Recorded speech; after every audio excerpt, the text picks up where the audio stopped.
الدين رأس المال فاستمسك به فضياعه من أعظم الخسران. بسم الله والحمد لله والصلاة والسلام على رسول الله. Asesi nuk është e saktë për një besimtar që beson Allahun edhe në ditën e fundit të miqësoj armiqtë e Allahut subhanahu wa taala, apo të bëhet i dashur të këta, apo të kënaqet dhe të pajtohet me të kotën në të cilën janë ata. Përkundrazi muslimani duhet të urrejë kotësitë e tyre, mosbesimin e tyre, sepse kjo është ajo çfarë e kërkon el-wala wal-bara, pra miqësia dhe urrejtja, cilën e ka liçuar Allahu subhanahu wa taala. Kështu ishte edhe feja e profetëve para nesh, siç tregon Allahu në Kur'an për Ibrahimin alayhis salam: "Qad kanat lakum uswatun hasanatun fi Ibrahima walladhina ma'ah", ju tashmë e keni shembullin më të mirë, më të mrekullueshëm tek Ibrahimi alayhis salam dhe besimtarët që ishin me të, idh qalu liqaumihim inna bura'a'u minkum wa mimma ta'budun min dunillah, kur i than popullit tyre, ne jemi distancuar prej jush dhe prej atyre që ju i adhuronin vend Allahu subhanahu wa taala. Kafarna bikum, ne ju kemi mohuar juve, s'kemi të bëjmë fare me ju. Pastaj përmend Allahu se ata u than hatta tu'minu billahi wahda, derisa ju të besoni në vetëm në Allahun subhanahu wa taala dhe të mos i bëni shirk atij.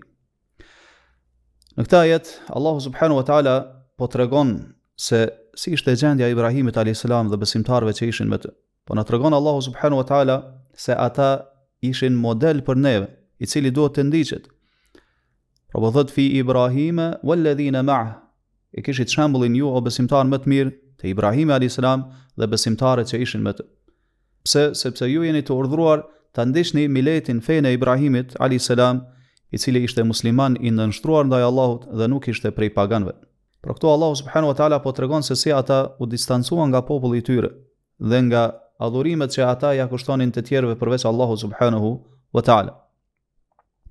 Po tregon për trimërinë, vendosmërinë e Ibrahimit alayhis salam dhe besimtarëve që ishin me të.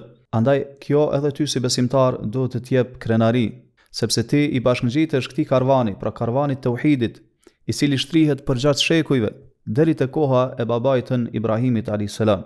Pra ne si musliman duhet ta urrejmë të kotën, duhet ta urrejmë kufrin, mosbesimin ndaj Allahu subhanahu wa taala.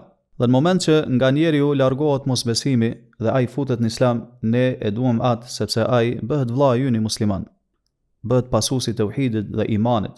Pra në këtë ajet Allahu subhanahu wa taala po na tregon se si duhet të jetë pozicioni ynë, qëndrimi ynë karshi imanit dhe tauhidit. Po na tregon metodologjinë në cilën ishte Ibrahimi alayhis salam edhe profetët para tij dhe besimtarët që ishin me ta.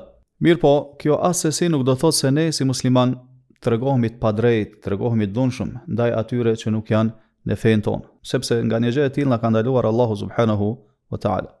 Wallahu a'lam, sallallahu sallam ala nabina Muhammad wa ala alihi wa ashabihi ajma'in.